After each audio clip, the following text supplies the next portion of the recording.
Sebentar ya teman-teman, lagi disiapin dulu.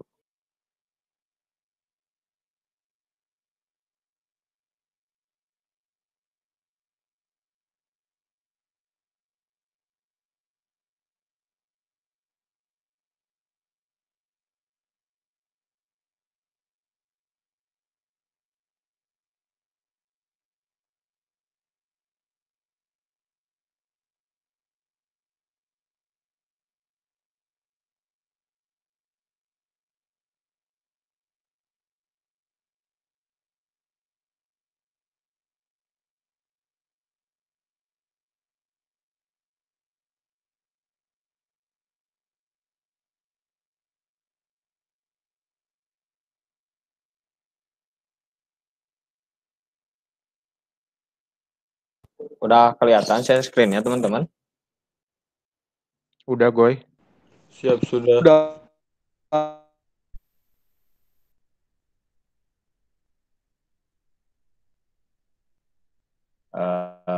Ya, Assalamualaikum warahmatullahi wabarakatuh. Kami di sini dari kelompok Waalaikumsalam warahmatullahi 4. Kami di sini dari kelompok 4 Biologi Perikanan akan mempresentasikan hasil diskusi kami yang berjudul kebiasaan makan dan cara makan ikan. Nah, di sini ada nama anggotanya ya, ada Kang Syahir, Yuni Nasrunisa. Mangga selanjutnya kepada para presenter dipersilakan untuk menjelaskan.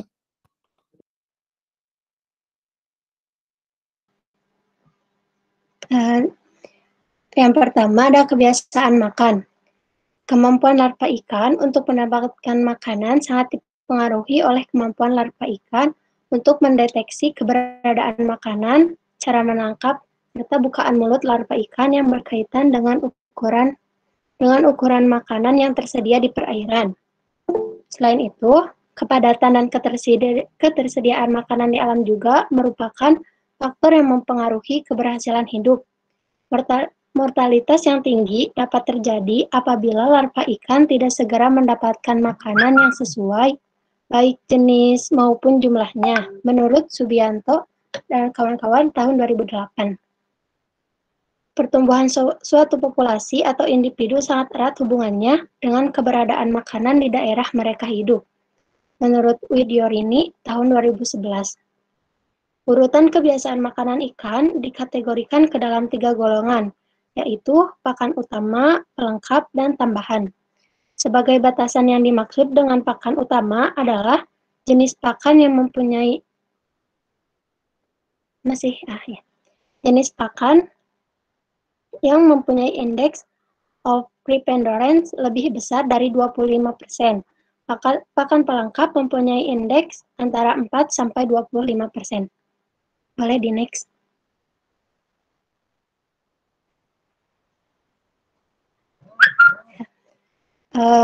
Kebiasaan makan berdasarkan tempat. Yang pertama ada ikan dasar perairan demersal, ikan lapisan tengah perairan, ikan permukaan perairan, dan ikan menempel. Berdasarkan waktu ada ikan diurnal dan nokturnal.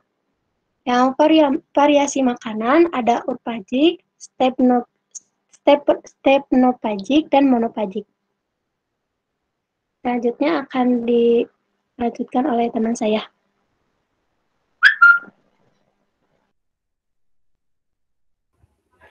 Oke, kita lanjut ke poin selanjutnya, ada cara makan ikan. Kebiasaan cara makan ikan ialah kapan waktu, tempat, dan cara ikan mendapatkan makanannya.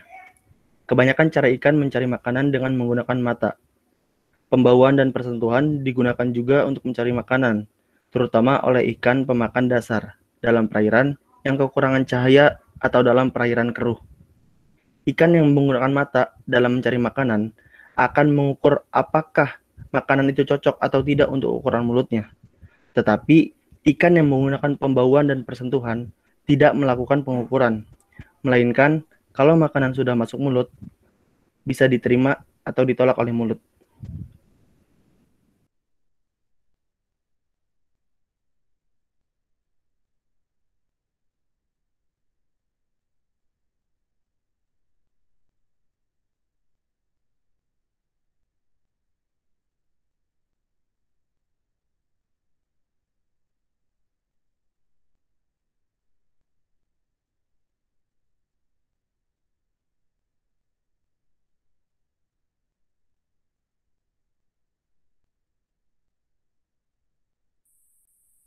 Baik, boleh di next. Iya. Kak.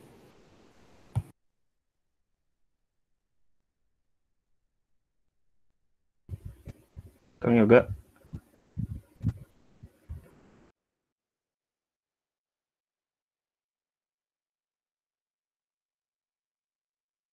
Di next katanya, Yoga.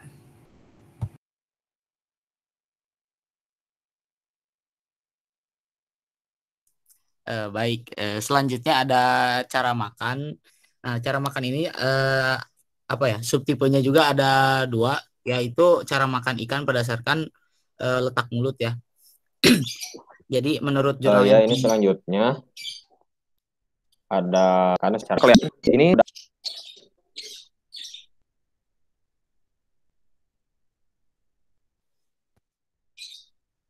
mungkin sinyal Kang Yoganya kurang ini ya. Mohon maaf guys, teman-teman. Baik, saya lanjut. Kemudian ada cara makan ikan yang berdasarkan letak mulut, yaitu ada letak mulut ikan itu ada ini PPT-nya hilang ya? Atau di saya saja hilang? Masih Hilang, ada. Kang. Bro. Oke, berarti sebentar ya guys, ada kendala kayaknya. Iya. Di sini hujan di rumah Ibu, jadi jelek juga sama di sini. Baik Bu, mohon maaf Bu.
Kang Us, ini kelihatan nggak Kang Us? Udah kelihatan. Oke, sudah terlihat Kang saya. Terima kasih. Bentar. Oke.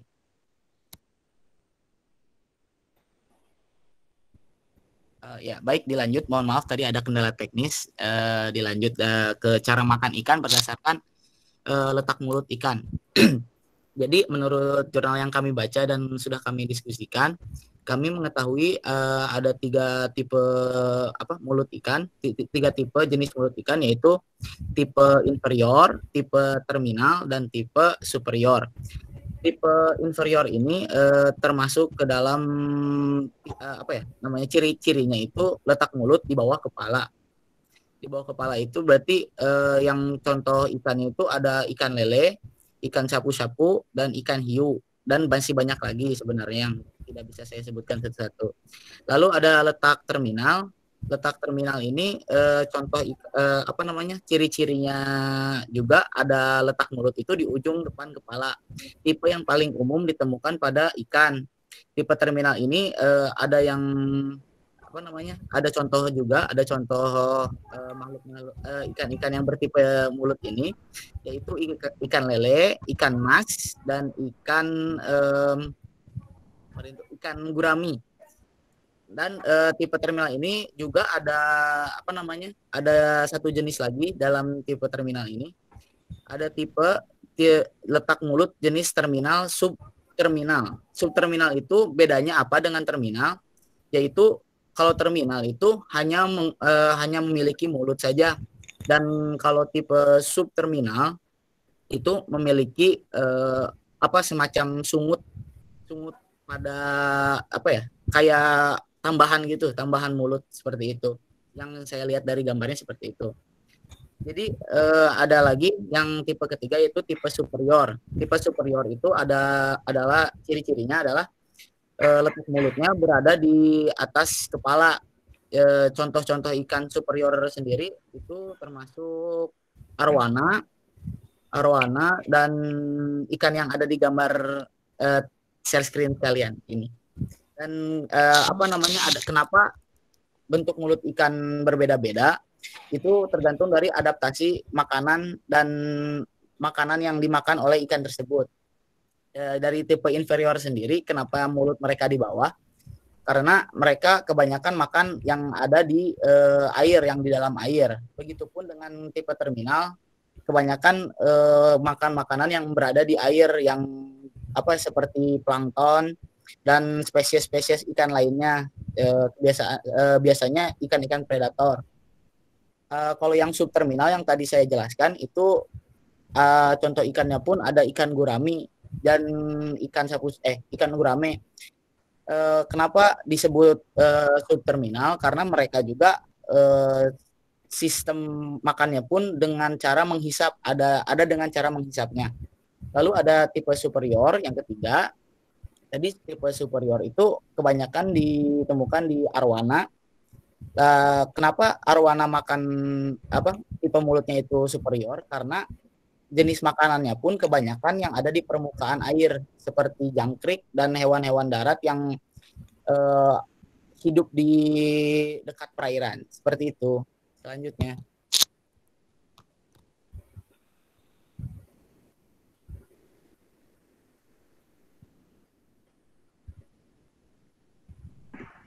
Untuk selanjutnya ada rantai makanan. Rantai makanan adalah pengalihan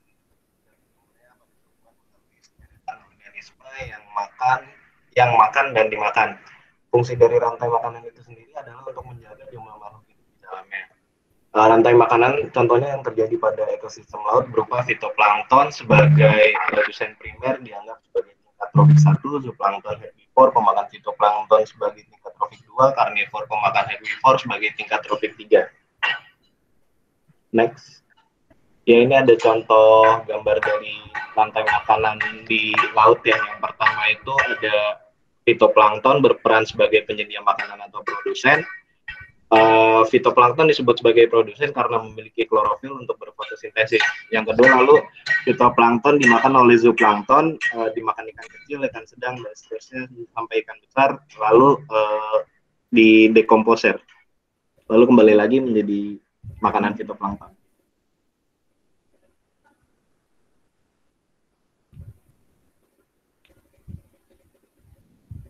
Ya, baik. Terima kasih atas perhatian teman-teman dan Ibu.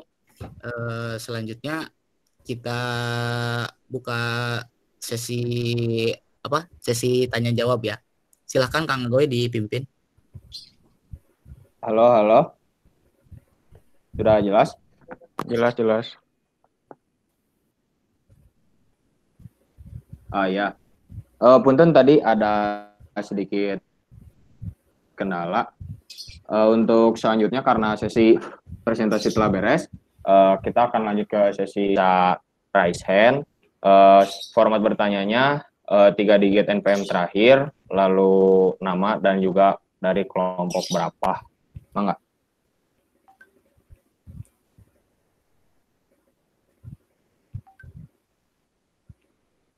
Oh, ini udah ada yang raise hand ya. Kang Rizky Prananda, mangga Kang. Iya, Kang Agoy, makasih. Saya Rizky Prananda, NPM akhir 160, perwakilan kelompok 7. Perwakilan kelompok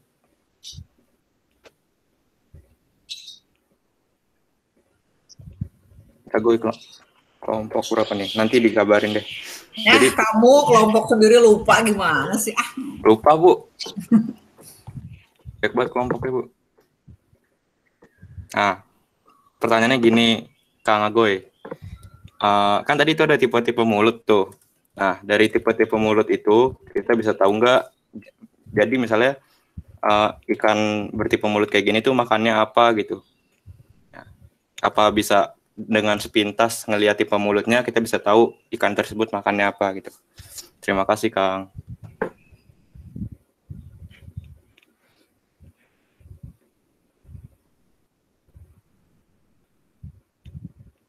Ayat atur nuhun Kang Rizky Prananda buat pertanyaannya. Mangga yang kedua Kang Mustafa Sidik. Baik, terima kasih Kang Agoy untuk kesempatan bertanyanya. Eh, Perkenalkan, nama saya Muhammad Mustafa Sidik, NPM-nya 172 dari perwakilan kelompok 11. Izin menanyakan berkaitan dengan kebiasaan makan pada ikan gitu ya. Nah, ada beberapa ikan yang saat makan gitu, sudah kenyang berhenti makan gitu ya. Dan padahal perutnya sudah terisi, tetapi terus nyari makan gitu. Nah, adakah nggak sih Kang dampak jika kelebihan dari makan itu sendiri untuknya? Terima kasih. Punten, suaranya putus-putus, Kang Mustafa, bisa diulang? Dampak Kang, dampaknya dari ikan yang kelebihan makanan Kang. Singkatnya gitu pertanyaannya. Oke, tur nuhun Kang Mustafa, Kang Sidik. Mangga selanjutnya ada Kang Hafiz Arashid Habibi. Oke, siap. Terima kasih Kang Yuga. Perkenalkan, saya Hafiz, NPM terakhirnya 159 dari kelompok terakhir 13. Izin bertanya, Kang. Sebenarnya hampir sama kayak pertanyaan Dampak Kang. ikan yang kelebihan makanan. Oke, boleh dilanjut ya. Sebenarnya pertanyaannya sama kayak Rizky Prananda, cuman kan tadi disebutin ada jenis-jenis mulutnya. Terus juga mungkin nanti ada apa Rizky Pranandanya. Cuman kalau misalkan jenis mulutnya tadi yang lupa saya itu, misalkan jenis mulutnya A, nah dikasih makan yang dari jenis mulutnya B, bakalan mau nggak Kang? Gitu. Terima kasih. Oh, jadi mungkin pertanyaannya, kalau jenis mulutnya superior, apakah masuk untuk makanan yang jenis mulutnya inferior gitu mungkin ya, Kang? Nah, iya seperti itu, Kang. Oke, makasih, Kang. Bentar.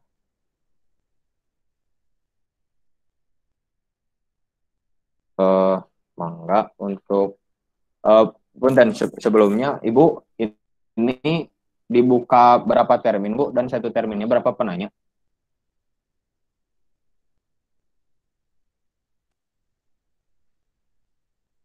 Oh, mungkin Ibunya dilanjut aja dulu itu meren ya. Mangga Kang Rama. Ya, saya Rama Bergawa, NPM akhirnya 163, perwakilan dari kelompok 8, ingin bertanya, terkait pakan buatan dari pabrik, berapa indeks of preponderance untuk tipe letak mulut inferior, terminal, dan superior? Terima kasih. Berapa indeks revoderen gitu, Kang, untuk Ada di kolom chat bentar. Oh ya, bentar.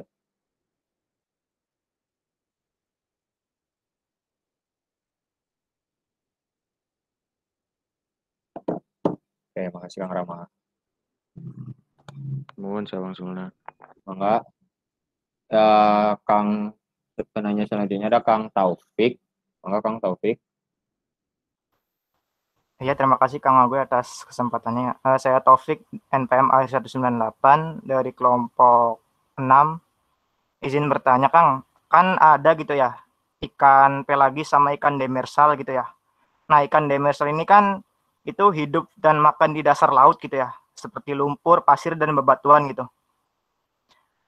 Adakah gitu Kang perbedaan gitu, kebiasaan makan dari ikan demersal dan ikan pelagis gitu Kang? Dan apakah mungkin gitu ikan demersal bisa mencari makan di permukaan air gitu? Itu aja. Terima kasih.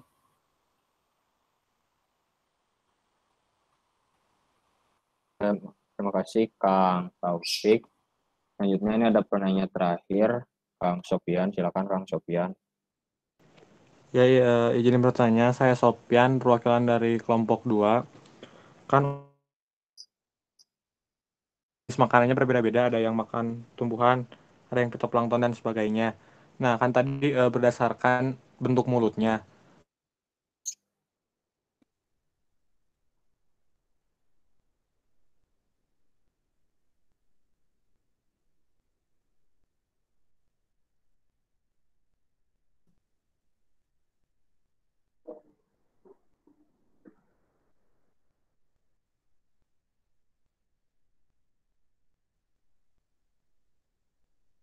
Halo Kang Sofian.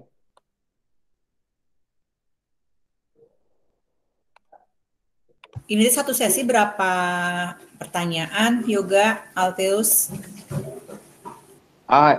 Iya Bu, tadi kebetulan saya nanya itu ke Ibu.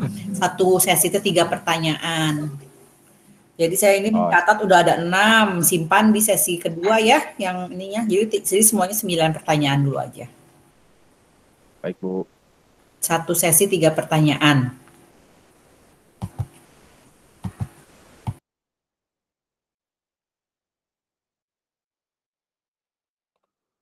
Karena satu terminal ada 3 pertanyaan, mungkin mau dijawab dulu sama teman-teman Kang Teteh kelompok 4.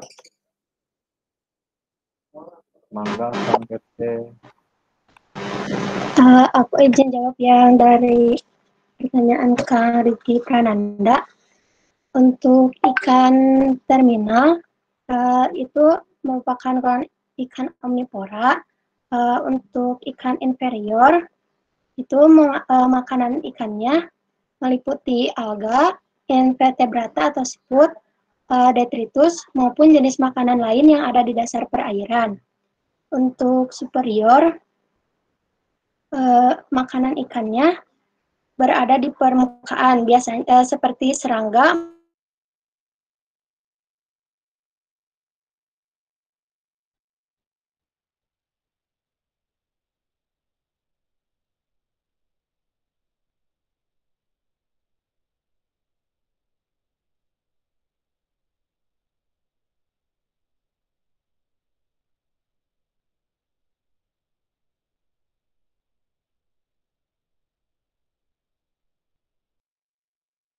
Tes.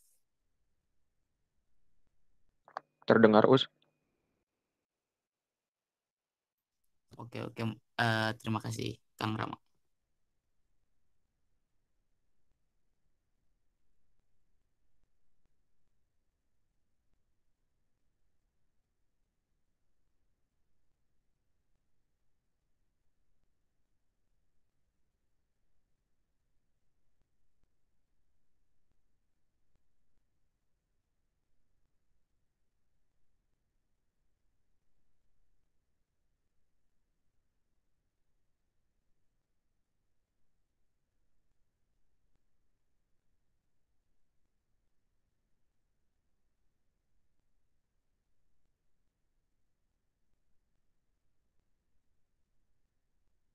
Baik, kalau begitu saya akan jawab pertanyaan yang dari Kang Hafiz terlebih dahulu.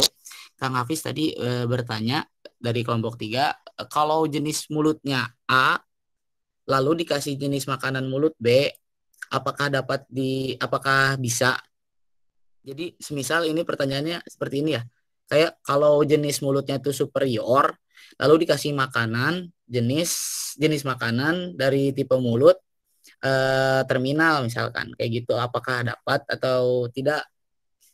Kalau dari kemarin jurnal yang saya baca, jadi tipe mulut ini sebenarnya hanya mempengaruhi di mana mereka mendapatkan makanan saja, Kang. Jadi kayak kalau mulut superior itu ada di di permukaan, terminal ada di mana, biasa ada di melayang-layang di perairan, mengambang di perairan. Dan kalau tipe mulut inferior itu biasa ada di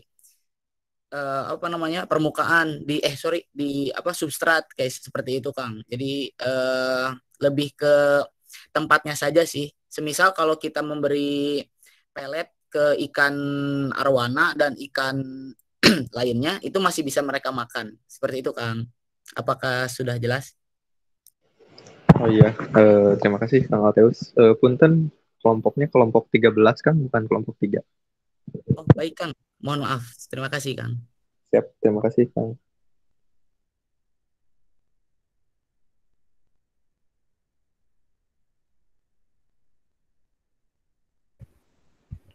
Oke, teman-teman, saya mau bantu jawab pertanyaan dari Kang Sidik ya. Tadi Kang Sidik bertanya, apa sih dampak buat ikan kalau kelebihan makanan ya? Di sini ada beberapa poin. Yang pertama, air jadi keruh, terus kadar amonia sama nitratnya jadi tinggi, pH-nya rendah, lalu ada gangguan pencernaan pada ikan, dan bisa menyebabkan kematian pada ikan. Mengapa poin-poin tadi bisa terjadi? Karena bila makanan berlebihan, ikan akan membuang kotoran secara berlebihan juga. Sehingga produk-produk kimia berbahaya akan terakumulasi secara tepat. Produk utama sistem metabolisme ikan adalah amonia. Dan pada level yang tinggi, bila mana tadi amonia yang tadi sangat banyak, maka bisa menyebabkan keracunan pada ikan. Sehingga bisa menyebabkan kematian pada ikan. Gimana Kang Sidik? Semoga bisa terjawab.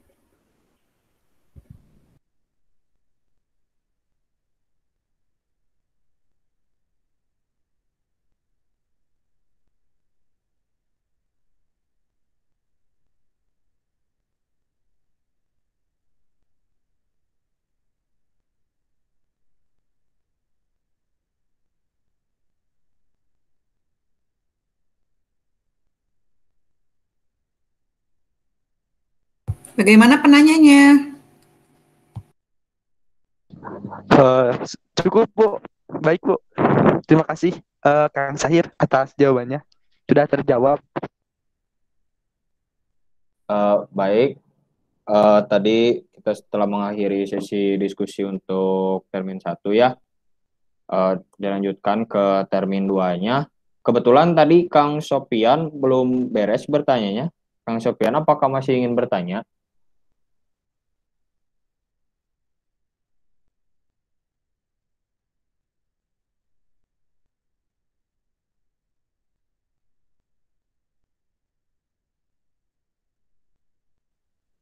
Jika Kang Sopian tidak jadi, kebetulan termin 2 masih ada untuk satu penanya lagi.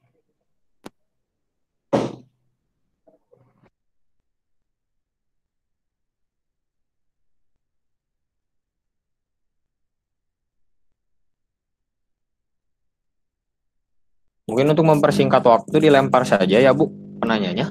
Iya boleh. Mungkin ada Ya. trouble sekiannya ya. Ya, mangga dari Akang Teteh Perikanan C yang ingin mengisi slot pertanyaan. Ya, langsung ada Kang Haikal Dapa. Mangga Kang Haikal. Makasih Kang Agoy, izin bertanya. Kalau ikan marlin itu atau ikan padang itu termasuk jenis mulut yang mana ya? Mungkin itu aja nanyanya. Makasih. Siap, terima kasih Kang Haikal.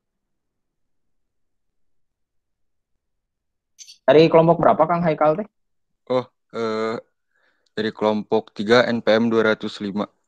Oke, turun Kang Haikal.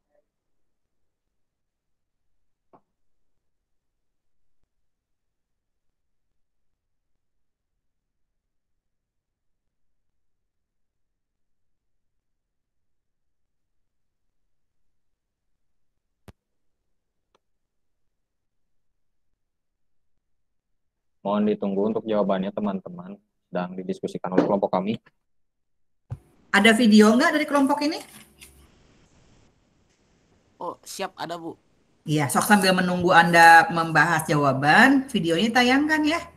Baik Bu, siap.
Di full screen kan ya?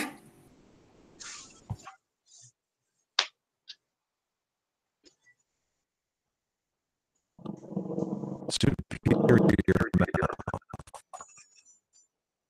The superior mouth is oriented upwards, and the lower jaw is longer than the upper jaw. Usually, fish with this type of mouth feed at the surface. They'll lie in wait for prey to appear above them, then strike suddenly from below. Many species of fish with a superior mouth feed largely on insects. However, some may feed on other fish that swim near the surface. Some species with a superior mouth have an elongated lower jaw that functions much like a scoop. Archers, half-beaks, arowana, and hatchet fish are all examples of species of aquarium fish that have a superior mouth.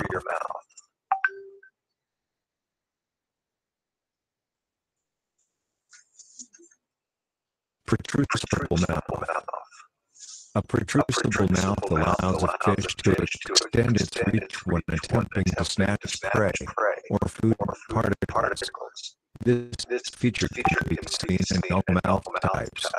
Fish with a protrusible and hinged terminal mouth can create a vacuum when they open their mouth, thus sucking in their prey. Various species of fish may use a protrusible mouth while chasing down prey, while other species quietly lie in wait for prey to pass by, then rapidly extend the mouth to snatch the hapless victim. Some species use this feature to engage non-feeding activities. For example, Kidskin uses its protrusible mouth to defend territory against others of the same species. Although it may appear to be kissing the other variety, it is a combative move to show its opponent who owns that space. Other species, such as some members of the sucker catfish family, use the protrusible mouth to stay in place by attaching to a rock or other stationary object.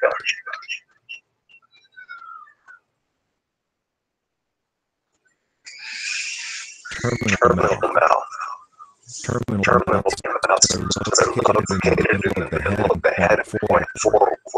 Both jaws are the same length. More fish have this mouth type than any other. Fish having a terminal mouth are generally water feeders.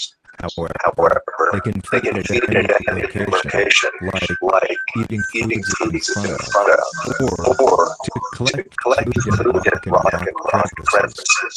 These species of fish are often omnivores, eating anything that is available. They typically feed on the move, either grabbing bits of food that they pass, or preying on other fish that they chase down. It is quite common for fish with a terminal mouth to also have a protrusible mouth, which allows them to trust the jaws forward when grabbing food. Most fish that feed on other fish have terminal mouths, which are often made to allow them to accommodate the action of snatching and swallowing another fish. They may also possess specialized teeth, and in some cases an additional jaw. Moray eels are one type of species that have a pharyngeal jaw placed well back in their throat. Most barbs, cichlids, oscar, gouramis, and tetrads have the terminal mouths.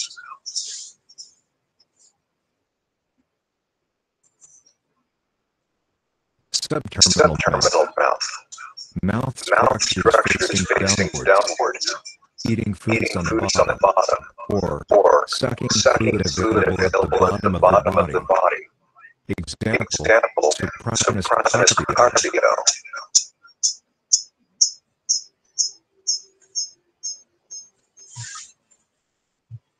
Inferior mouth. Also called the subterminal or ventral mouth. The inferior mouth is turned downward. The lower jaw is shorter than the upper jaw, and the jaw will allow them to be protrusible. Fish with inferior mouth are usually bottom feeders, and often possess sparkles that assist in proacting food particles. Most members of the catfish family have inferior jaws, and many of them also have a sucker mouth as well. The diet of fish with inferior mouths includes alga, invertebrates such as snails, as well as detritus and any food that falls to the bottom.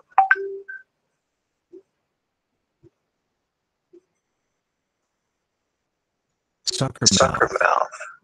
Sucker mouth are a common feature in fish with inferior mouths.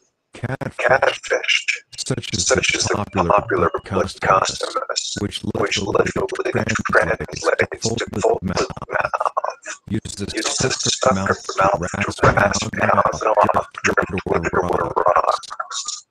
Some species use the sucker mouth to hold on to help them combat currents. By attaching itself to rock by its sucker mouth, it can stay where it wishes, even in a strong current. These sucker mouths are also protrusible, which allows the fish to extend its reach when sifting through the substrate for food particles. Sucker mouths can also be used when defending territory or quarreling with another fish.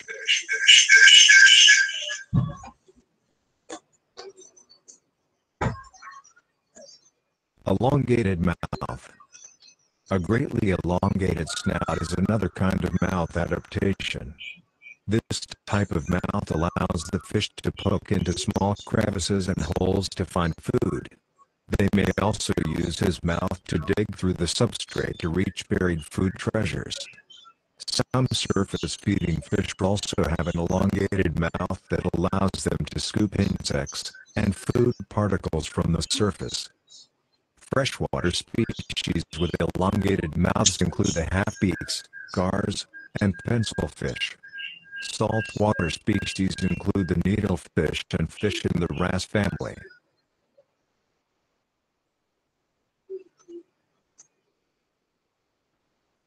Beak mouth. The beak mouth is an interesting, but less common, mouth variation. It's also known as a rostrum. In this design, the mouth consists of two very hard pieces that are hinged and come together in a scissor-like fashion. This allows them to crush hard shells of invertebrates. Pufferfish, both freshwater and saltwater species, and saltwater parrotfish possess a beak-type mouth.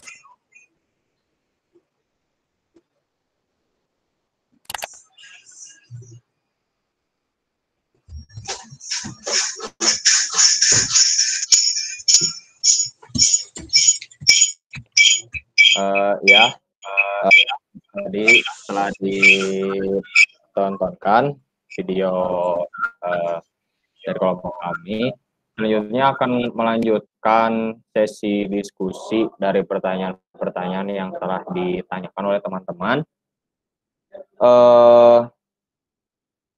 Mangga, mungkin Akang Teteh kelompok 4 ada yang ingin langsung menjawab? Saya ingin coba menjawab pertanyaan dari Haikal kelompok 3. Ikan marlin termasuk ke dalam jenis yang mulut apa? Kalau tadi setelah dicari-cari membaca jurnal sih, ikan marlin ini termasuk ke dalam mulut subterminal superior. Selain dari ikan marlin juga ada contohnya seperti ikan tuna, ikan cakalang, terus tongkol gitu-gitu. Terima kasih. Oke, makasih Kang.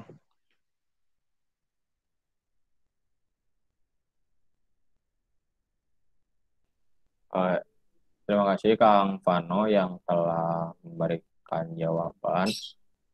Mungkin aku mau jawab sedikit ya tadi dari pertanyaannya Kang Taufik yang tadi itu ada perbedaan kebiasaan makan ikan demersal sama pelagis.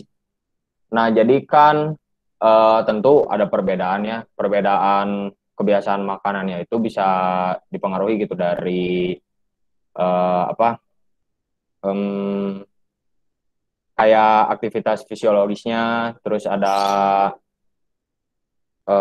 ukuran, lalu ada tingkat kelaparannya. Nah, itu bisa berbeda ya. Dan faktor-faktornya juga tuh ada kayak seperti umur, ukuran, dan ada faktor-faktor lingkungan yang lain gitu. Yang dimana faktor lingkungan ini tuh bisa mempengaruhi dari ketersediaan pakan alami. Mungkin dari Akang Teteh kelompok 4 ada yang mau menambahkan argumen.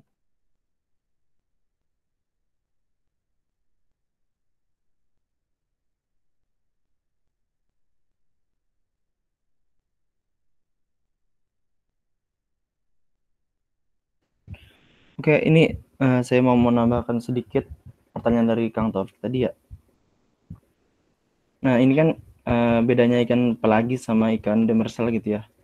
Ikan pelagis kan yang kita tahu dia hidup di permukaan ya, Kang Taufik dan kawan-kawan. Nah, jadi dia bisa melihat secara langsung dengan matanya. Nah, dengan dia bisa melihat secara langsung dengan matanya, dia bisa mengukur apakah makanan itu bisa pas atau tidak di mulutnya. Nah, sedangkan buat ikan demersal sendiri, karena dia hidupnya di dasar laut atau mungkin di dasar-dasar yang keruh, nah jadi dia mengandalkan pembauan. Dia mengandalkan pembauan dan persentuhan. Jadi dia nggak melihat secara langsung, dan dia akan mengira-ngira sendiri apakah makanan itu pas atau tidak di mulutnya. Ya mungkin cukup sekian. Gimana Kang Taufik? Apakah terjawab dari kita berdua? Oh iya Kang, udah terjawab. Tapi ada satu lagi Kang, Punten. Apakah mungkin gitu Kang, ikan demersal ini mencari makan gitu Kang di permukaan air gitu?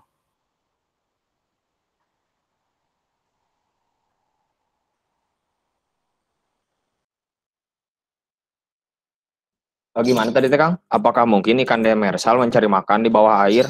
Di permukaan air Kang. Oh, di permukaan.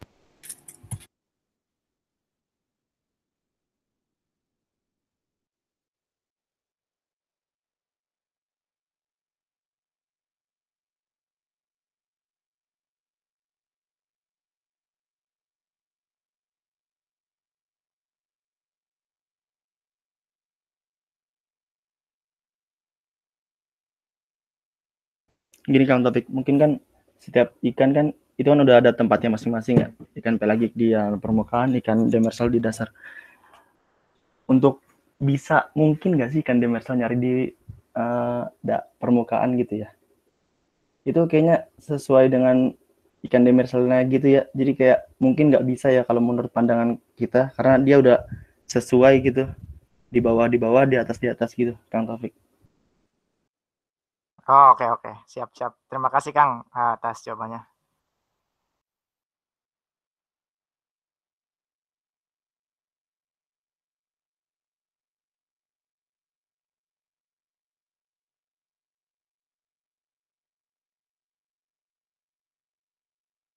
Baik, saya izin menambahkan sedikit tadi pertanyaan Kang Taufik juga. Kan jenis-jenis ikan demersal dan apa ya, kebanyakan itu mereka memiliki mulut di bawah ya Kang. Jadi yang setahu saya, yang kalau saya lihat di video kemarin ada referensi juga dari video. Jadi kalau ikan pari itu jarang sekali untuk mendapatkan makanan di atas Kang. Jadi apa ya namanya? Bener kata Kang Syahir. Jadi semua juga udah ada porsi-porsinya. Nggak, kayaknya itu hukum alam juga sih Kang. Belum belajar sampai sedetil itu. Terima kasih. Oke, makasih Kang Altis atas tambahannya.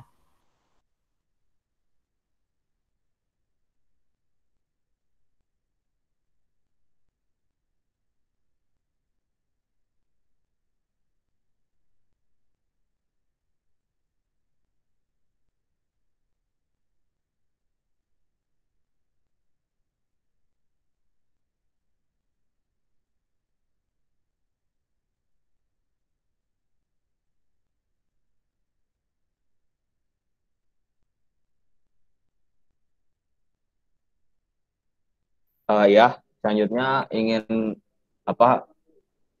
menjawab sedikit ya dari pertanyaannya Kang Rama tadi teh. Sebentar, mana pertanyaan? Jadi kan terkait pakan buatan dari pabrik pakan ya, ini mah berapa indeks of preponderance untuk tipe letak mulut inferior, terminal superior. Kalau tadi yang kami diskusikan ya, kalau kurang benar ya mangga bisa ditambahkan lagi oleh yang lain. Jadi IOP atau Index of Preponderance itu lebih condongnya ke lambung ikan, nggak ke mulutnya gitu. Jadi bukan pada mulut ikan. Jadi sebenarnya tipe mulut ikan sendiri itu tidak menentukan kapasitas Index of Preponderance-nya pada ikan gitu kan. Itu tapi ya correct me if I am wrong lah. Silakan kalau ada argumentasi yang lain dari teman-teman kelompok 4.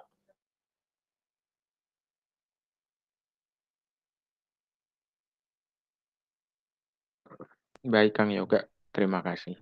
Tadi yang indeksnya itu nggak disebutin ternyata buat lambungnya. Saya baru tahu. Ya, siap atur nuhun, Kang Rama. Sampai 9 pertanyaan ya, Ibu ya? Ya, sekarang sesi 2-nya udah dijawab semuanya ya? Iya, sudah Ibu. Ya, sekarang berarti satu sesi lagi, 3 pertanyaan lagi.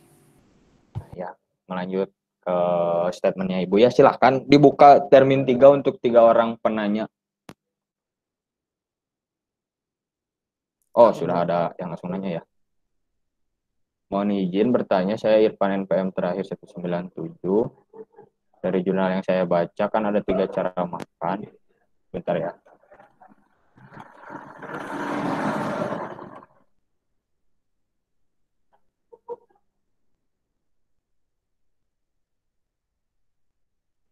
Oke, siapa turun Kang Irfan? Enggak, teman-teman yang lain barangkali ingin bertanya dan masih ada yang bingung, silakan. Dipersilakan untuk raise hand.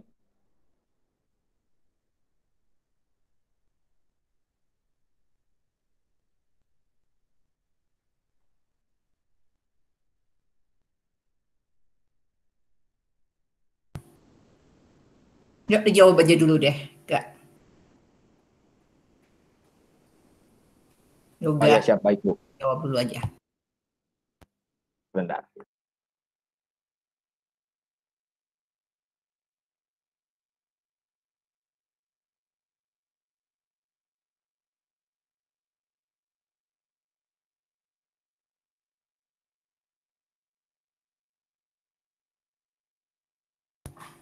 Henry, raise hand Henry. Oh iya. Ya, Bu. Ingin bertanya, Bu?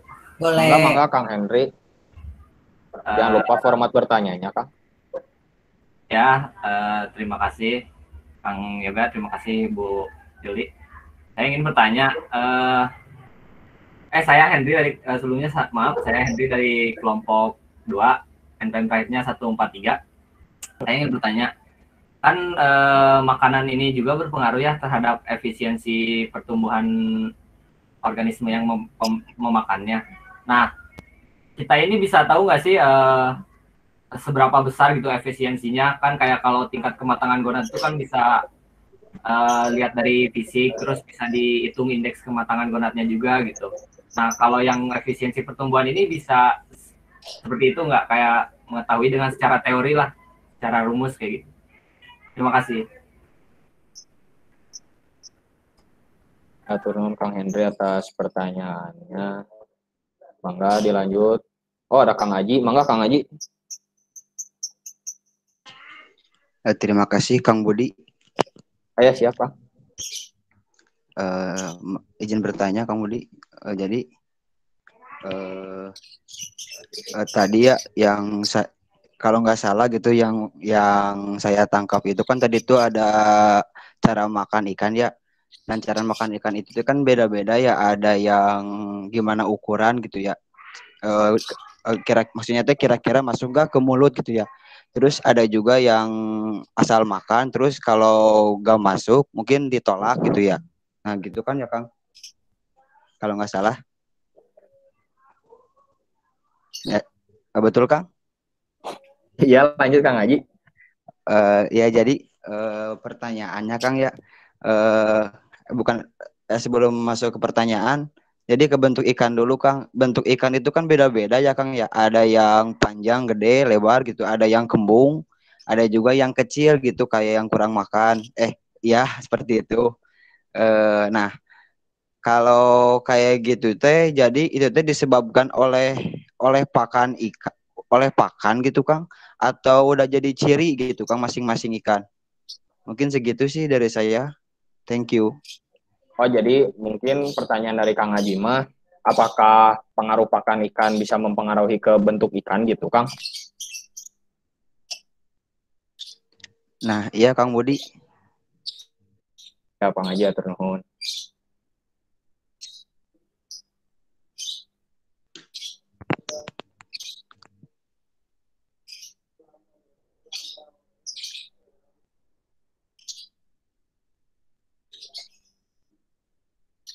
Punten sebelumnya Kang Haji, kelompok berapa, Kang?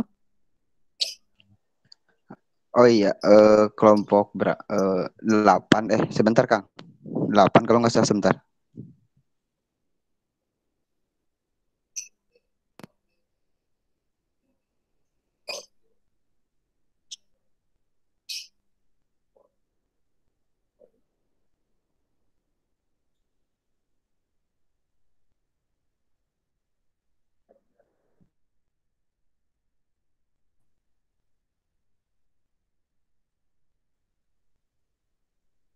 Punten sebelumnya kami izin berdiskusi dulu sebentar.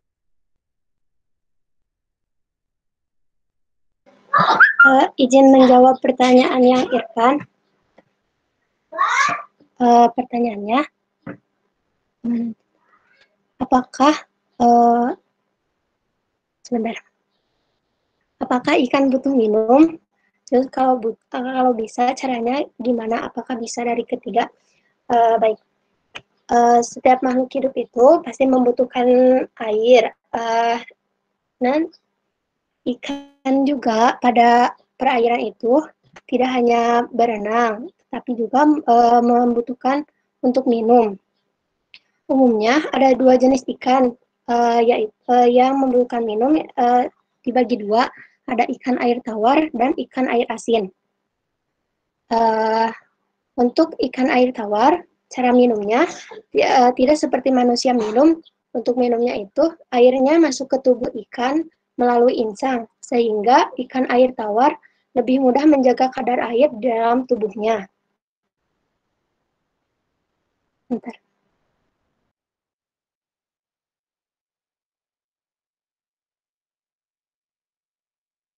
Kalau untuk ikan pada air asin atau air laut, saya belum menemukannya.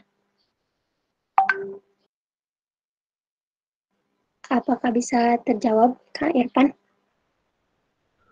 Terus itu untuk mengontrol biar gak kelebihan di tubuh ikan itu gimana Teh?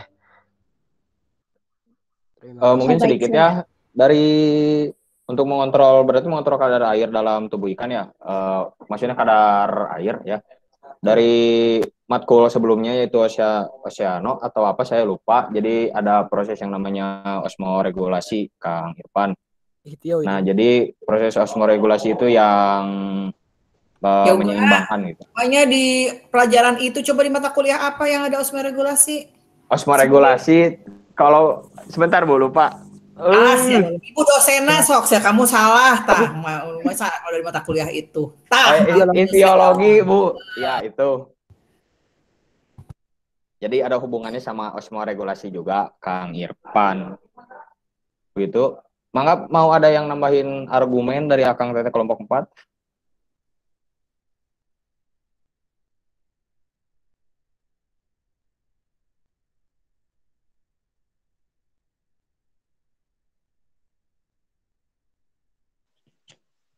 Punten Kang Budi.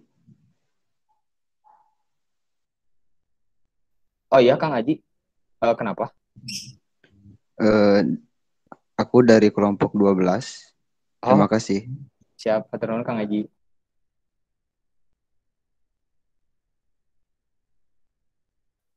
Terus itu jadi kan kayak seperti proses osmoregulasi kan, Kang.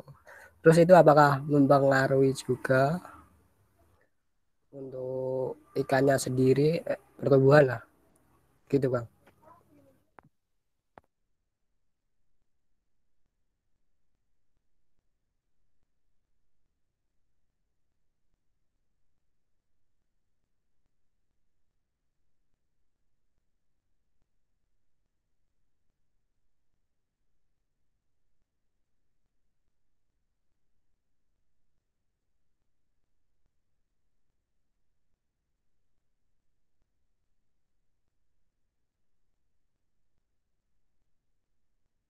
Gimana?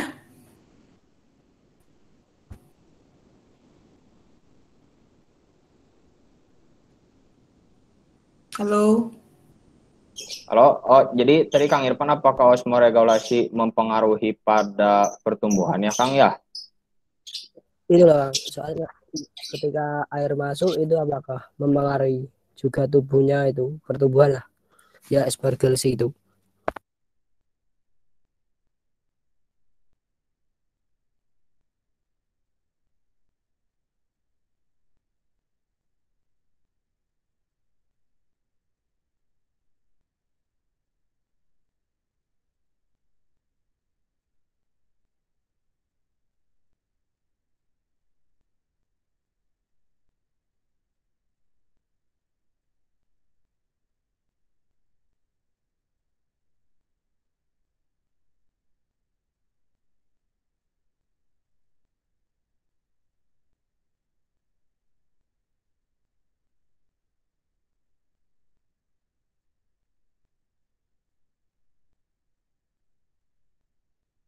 Di skip Ya, aja dulu. Kalau misalnya belum bisa dijawab, skip ke pertanyaan berikutnya ya. ya baik Bu, terima kasih. Eh karena memang belum menemukan jawabannya, mungkin di skip dulu. Izin menjawab untuk pertanyaan yang Kang Aji tadi teh. Kang Aji bertanya, apakah pakan ikan dapat mempengaruhi ke bentuk tubuh ikan ya? Nah, tadi dari hasil diskusi yang telah kami diskusikan, jadi mungkin untuk bentuk tubuh ikan itu tidak dipengaruhi oleh makanan, Kang Aji, melainkan adaptasi dari lingkungan habitat mereka sendiri. Mungkin untuk pengaruh makanan ikan hanya terdapat pada ukuran tubuhnya saja. Yang kita tahu kan kebanyakan ikan predator itu berukuran besar dikarenakan protein-protein hewani yang masuk ke dalam tubuh.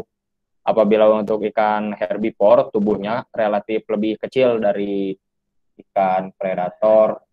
Kang Haji, gimana Kang? Oh, jadi udah jadi ciri gitu Kang maksudnya ya? Gitu bukan? Jadi masing-masing ikan udah punya ciri khas gitu. Gitu bukan? Iya Kang. Iya, Kang Haji, kurang lebih seperti itu, Kang. Jadi hanya dipengaruhi apa bentuk tubuh ikan itu hanya dipengaruhi oleh lingkungan hidupnya saja, adaptasi dari lingkungan hidup. Seperti itu, Kang.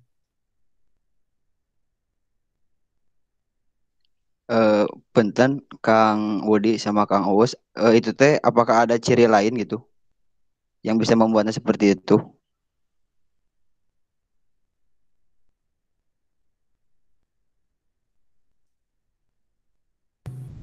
Ciri ciri yang berhubungan sama kebiasaan makan atau ciri ke fisiologinya Kang? Di sini nggak ngebahas ke arah fisiologi hewan airnya Kang. Oh iya Kang, Punten. Udah segitu aja lah. Thank you.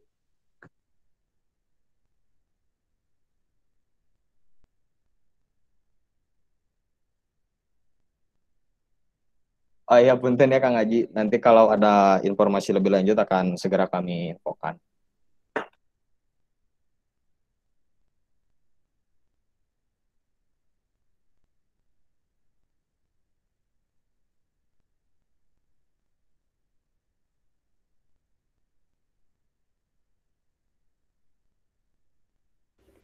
Oke, coba saya mau bantu jawab pertanyaan dari Kang Riza ya, ada di kolom chat. Kang Riza bertanya, apakah ikan yang hidup di tanah seperti ikan lungfish itu termasuk ikan tipe apa ya? Nah, karena dia hidup di tanah gitu ya Kang ya. Nah, itu letak mulutnya ada di ujung depan kepala, jadi dia masuk ke tipe terminal gitu Kang. Semoga terjawab Kang Riza. Terjawab, nuhun Kang.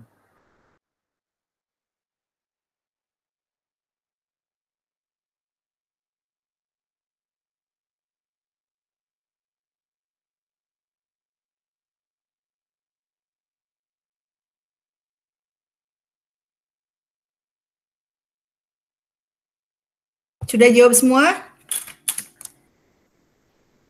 Satu lagi Ibu belum. Tadi Ya. pertanyaan dari Kang Henry. Sebelumnya Ibu, saya rada bingung. Bukan tadi kata Ibu termin terakhir untuk 3 penanya. Ini malah jadi 4. Nggak kenapa-napa Bu? Nggak apa-apa. Kalau bisa jawab, jawab aja. Siap Bu. Sama ya.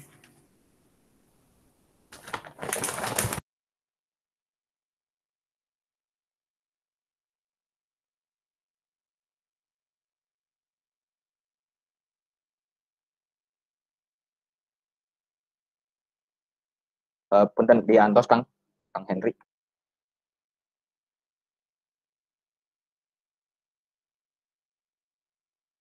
Siap-siap Kang.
Bisa?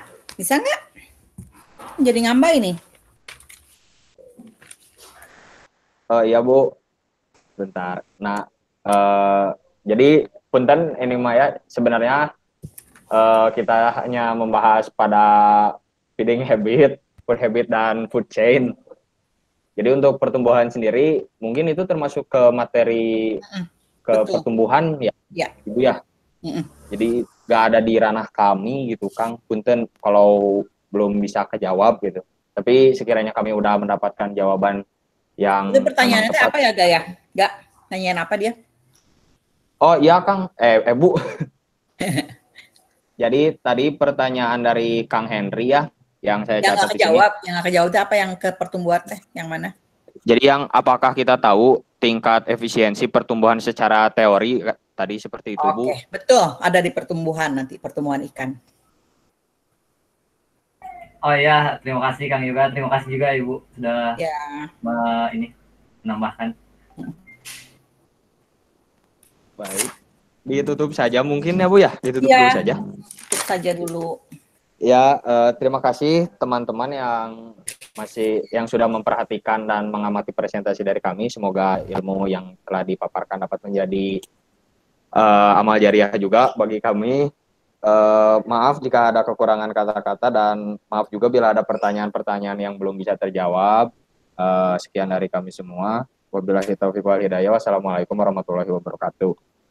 Waalaikumsalam warahmatullahi wabarakatuh. Baik ya, saya sudah mengamati apa yang sudah didiskusikan. Jadi sebetulnya jadi ke arah FHA ya, ke arah FHA dan ke arah ichtiologi sebetulnya. Padahal kan food and feeding habit kita hari ini adalah menceritakan bagaimana dan apa yang dimakan dan bagaimana ikan memakan ya.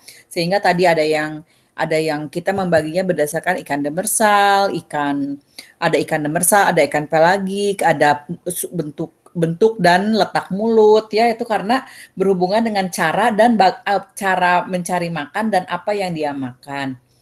Nah, food and feeding habit ini akan berhubungan dengan beberapa bab dari biologi perikanan, misalnya berhubungan dengan ruaya ya. Ruaya itu salah satu, ruaya nanti Anda belum dapat ya materinya.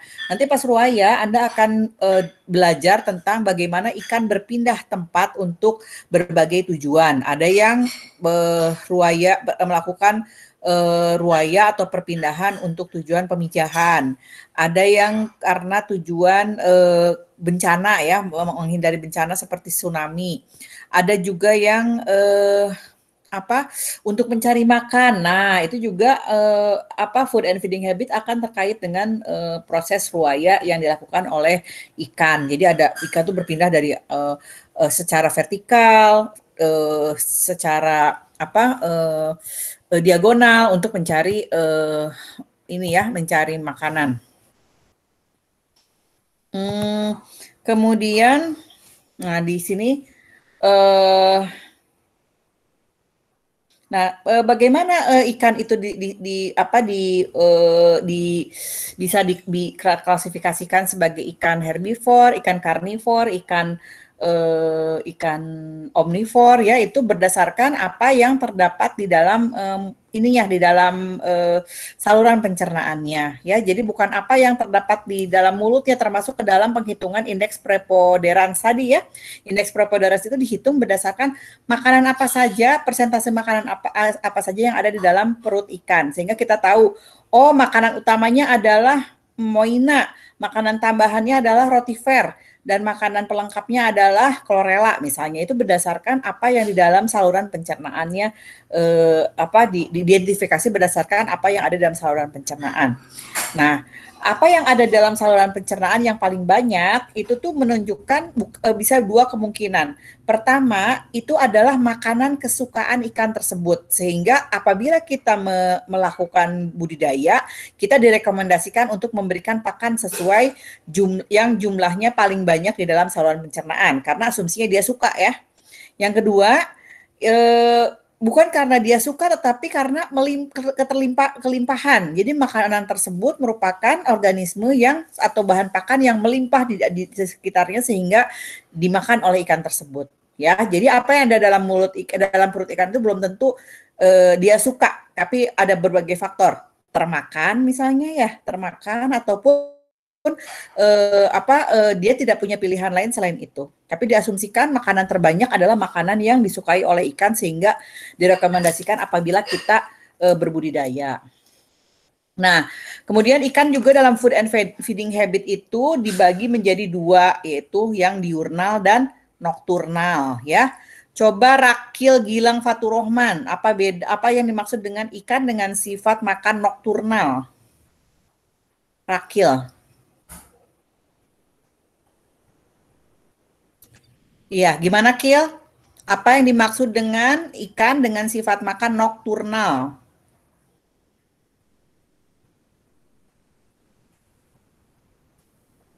Kamu nggak bisa on mic? Iya, betul. Ya, dia itu mencari makan aktif pada malam hari. Sementara yang diurnal, siapa yang belum ya? Taufik Fuadin? Iya, Bu. Kalau yang diurnal itu maksudnya apa? Mungkin kalau yang tadi nokturnal kan malam hari ya, Bu. Untuk diurnal paling di siang hari gitu, Bu. Apa di pagi hari? Nah, yang makannya nokturnal contohnya apa? Sevia Marcella. Sevia 154. Ya, Bu. Contohnya yang nokturnal itu apa ya organismenya?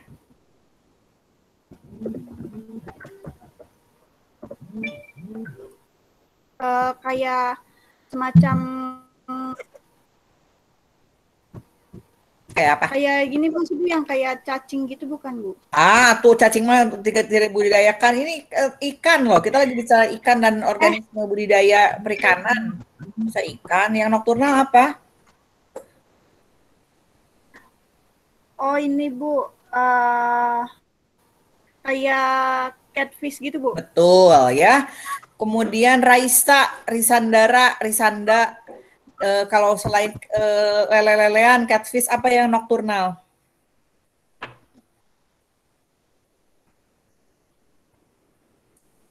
Raisa? Iya, Bu.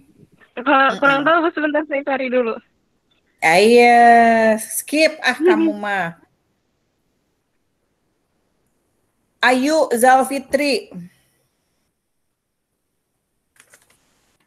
Iya, Ibu. Iya. Contohnya yang nokturnal, dia makan pada malam hari, aktifnya malam hari selain ikan jenis-jenis catfish, apa lagi? Wolfish mungkin, Bu. Wolfish saya nggak tahu Ibu apa. Tapi dari golongan krustase apa coba?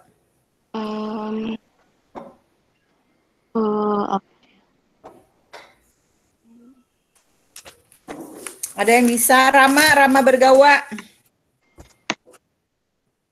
Iya, Bu. Lagi dicari, Bu.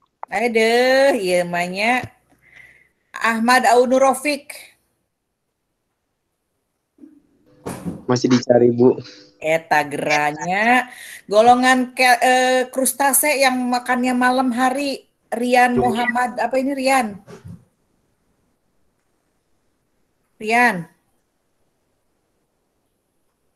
Rian ada nggak?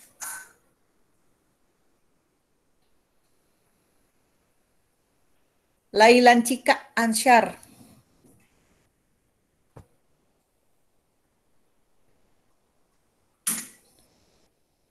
Udang bukan Bu? Betul banget ya, itu udang. Nah, kalau di alam dia nggak makan siang-siang juga nggak apa-apa, tapi pada saat kita mengadopsi udang untuk dibudidayakan, maka pembatasan makan pada saat gelap dan terang itu akan menjadi kendala untuk produksi ya, karena pada malam hari, pada siang hari mereka akan idle, nggak mau makan ya. Nggak mau makan. Nah, bagaimana kira-kira rekayasa dalam budidayanya ini sedikit melenceng ya, supaya dengan food and feeding habit yang demikian, dengan sifat makan yang demikian, kita secara dalam budidaya tidak rugi. Raden Fadilah. Berarti tempat budidayanya harus dibuat seperti malam pada saat siang hari dan dibuat terang pada saat malam hari, Bu, biar tidak terganggu kitanya juga. Jadi dibuat gelap sepanjang hari kalau untuk yang nokturnal ya. Jadi dia menganggap siang hari itu ditutup dengan terpal, itunya dengan tutup wadah budidayanya supaya siang itu terasa seperti malam. Sensornya, sensasinya akan terasa jadi malam sehingga dia akan makan terus. Untuk yang diurnal juga demikian, supaya malam dia tetap aktif. Hatchery atau ini budidaya itu diberikan lampu ya, supaya sensasi keikannya itu ini siang, ini ada sinar, artinya saya harus makan, seperti itu ya. Oke, kemudian tadi ada pertanyaan tentang indeks preponderans pakan komersil ya. Yoga sudah menjawab dengan betul bahwa indeks preponderans itu kita menghitung apa yang dia makan, berapa banyak yang dia makan ya dengan beberapa metode. Nanti ada pada saat praktikum ada metode tumpukan, volumetrik, gravimetrik ya dari usi perutnya itu untuk menentukan indeks preponderan. Itu adalah menghitung kesukaan ikan, makanan kesukaan ikan berbasis pada apa yang terdapat di dalam lambungnya ya, bukan yang dia makan. Kemudian kalau misalnya food habit kita bisa rubah dari asalnya ikan karnivor menjadi ikan omnivor. Itu bisa dilakukan seperti pada ikan lele ya. Dulu itu pada awalnya lele itu adalah ikan karnivor sejati. Tapi kemudian dengan proses pendekatan terus menerus ditambah sente, ditambah dedak, ditambah segala macam, lele pada hari ini sudah kita temukan sebagai ikan omnivor ya, tidak lagi karnivor. Tapi untuk merubah demersal menjadi ikan demersal untuk mencari makan di pelagis itu menurut saya tidak hal yang sulit ya, karena tadi ikan sudah dilengkapi dengan kelengkapan mulut ya, letak mulut, bentuk mulut ya, kecepatan bergeraknya itu merupakan segala bentuk itu menunjukkan kemampuan dia untuk mencari makan. Ikan-ikan pelagis itu adalah ikan-ikan perenang cepat. Demersal itu ikan-ikan yang pasif berenang ya, sehingga dia mempunyai food habit itu dikasih sama Tuhan loh ya, bukan merupakan adaptasi. Dia itu mulut itu di bawah sehingga dia akan menyedot gitu ya, berjalan di bawah ngorondang kalau orang Sunda bilang ya, sambil mengambil makanan dari mulut yang ada di bawahnya itu. Tapi kalau ikan-ikan pelagis itu ikan yang perenang cepat yang mencari makannya itu, coba kalau lihat di YouTube, dia tuh kayak mengepung makanan, kemudian diarahkan itu si makanannya itu kemudian disambar saling bergantian oleh ikan-ikan pelagis. Jadi sungguh satu cara makan yang sangat berbeda sama sekali ya. Kemudian dari tekanan airnya, ikan demersal itu ikan-ikan yang tahan dengan tekanan air yang tinggi. Ikan pelagis sebaliknya gitu ya. Dalam kebutuhan oksigen juga berbeda. Jadi kemungkinan demersal dan pelagis untuk bertukar tempat makan itu kayaknya tidak memungkinkan ya. Kemudian pakan itu tidak mempengaruhi bentuk tubuh ikan ya. Kalau ada yang gendut, ada yang gepeng gitu. Kita sebagai orang perikanan harus tahu bahwa ikan itu ada yang bentuknya kompres, dipres ya. Kompres itu yang berarti yang gepeng ke bawah ya. Kemudian yang dipres itu kompres yang dipres terbalik ya. Nah, itu bukan dari pengaturan makan ya. Kalau makan diperbanyak, paling juga akan menambah perlemakan di ikannya aja. Jadi ikannya semok, gendut ya. Akan kelihatan ikannya berlemak. Tapi tidak akan merubah lele menjadi sebunguk ikan koki, nggak akan bisa. Akan tetap aja seperti lele, hanya dengan lemak yang lebih besar dibandingkan dengan yang kurang makan. Jadi tidak mungkin merubah ikan lele menjadi ikan koki gitu ya bentuknya, atau ikan buntal menjadi ikan pari gitu, nggak bisa itu. Pakan tidak sampai sejauh itu merubah fisiologi fisik ikan. Nanti bagaimana menentukan efisiensi pakannya itu akan dilihat di pertumbuhan ya, efisiensi pemberian pakan, konversi, pertumbuhan mutlak, pertumbuhan relatif, itu ada di bab tentang pertumbuhan. Baik, cukup ya hari ini pertemuannya ya.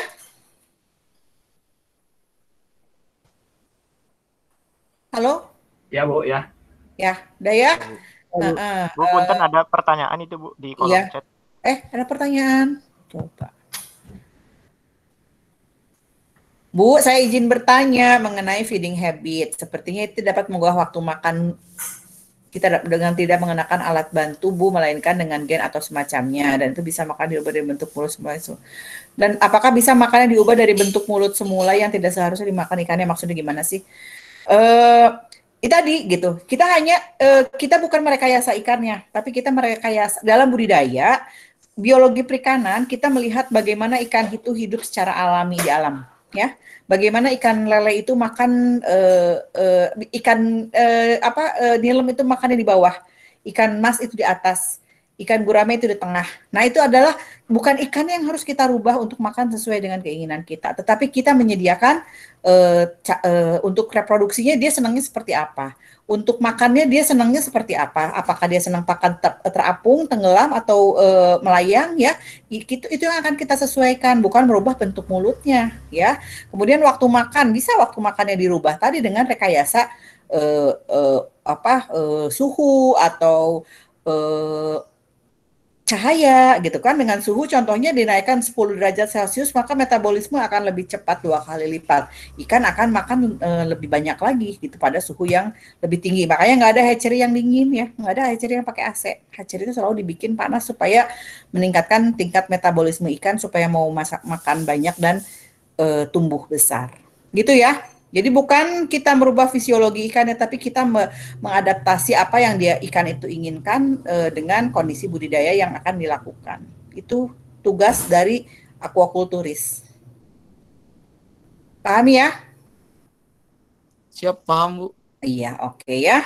Baik, sampai ketemu minggu depan. Ini kelas ketiga saya hari ini. Suara saya sudah mulai melempem ya. Sudah sambil duduknya juga sudah duduk andeprok ini.